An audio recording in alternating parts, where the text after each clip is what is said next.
mzuri. Utapita kuhukumu.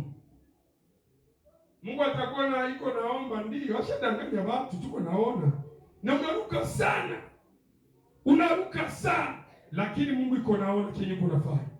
Bwana Yesu asifiwe.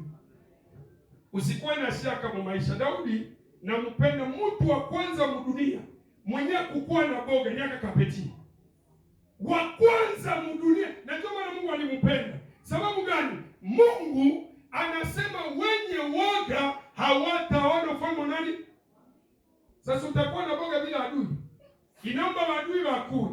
Ukaweka tumaini kwa nani? Kwa Mungu.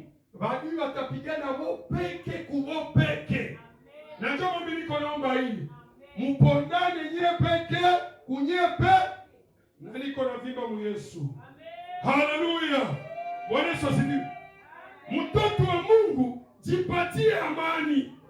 Mtoto wa Mungu jipatie nguvu. Mtoto wa Mungu usihangaike na mabandi. Hata uanaka wopeke kubopeke. Haleluya. Macho ya Mungu iko kuona sadaka zote zenye uko na pale. Mungu iko naziona. Kama ulitoa juu ya santima zako, Mungu anajua.